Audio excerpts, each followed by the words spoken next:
Mister, anak! Matulog ka na! May klase pa bukas! Teka lang ma'am, mananalo na ako! Anak, ano ka ba? Ikaw ang teacher! Ay! Oo nga pala! Sige ma! Good night! Kumusta? I'm Mind Mover Krister from the Mind Museum. This episode of Mind at Home is brought to you by Uratex. In this series, we'll wear our pajamas and cuddle our stuffed toys to dream up big ideas about sleep. First off, let's ask, why do we sleep? Bakit nga ba tayo natutulog? And what good do we get from sleeping? Sleepers are everywhere in the animal kingdom. But not all animals sleep in the same way. Just like the albatross na kayang matulog kahit lumilipad, o ang paniki na upside down pa rin kahit pikit na ang kanyang mata.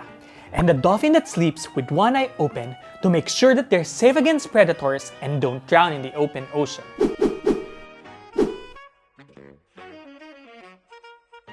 For humans, sleep is a superpower. One of its wonders is perfect for schools and exams. When we sleep before studying, we ready our brains to absorb new information, like a dry sponge ready to soak up water. But without sleep, our heads struggle to pick up new ideas, like a wet sponge that cannot absorb any more water. After studying, we also need to sleep so we don't forget the new information we just learned. Sleep helps our brains collect and combine new information so we can remember them for a long time. Here's how it works. Imagine your brain as a computer. During the day, your brain gathers a lot of information that's sent to an inbox that's really good at receiving new files. Let's call this inbox the hippocampus. And then, during deep sleep, the download and upload happens. Because the inbox is limited and quickly fills up, we need to transfer the memory files from the inbox to the hard drive of the brain, the cortex. The cortex will then store this information for a long time. Another way how sleep helps us remember better is through replays.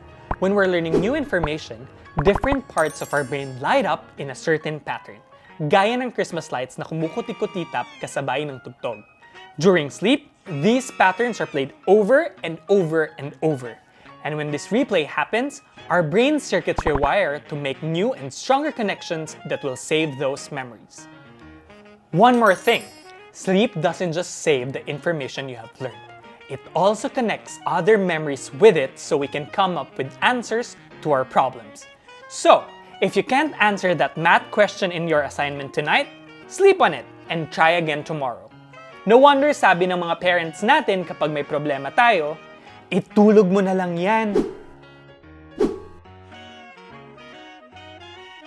Siyempre, kapag may downloading, uploading, and replaying na nangyayari sa utak habang natutulog tayo, may cleanup process din.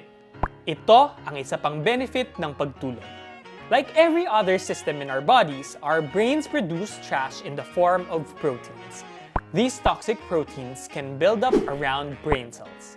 If our brains don't get to clean up these proteins, we can get diseases that will make us forget who we are. Luckily, sleep helps here too. Our bodies are so smart that they can get rid of these toxic proteins.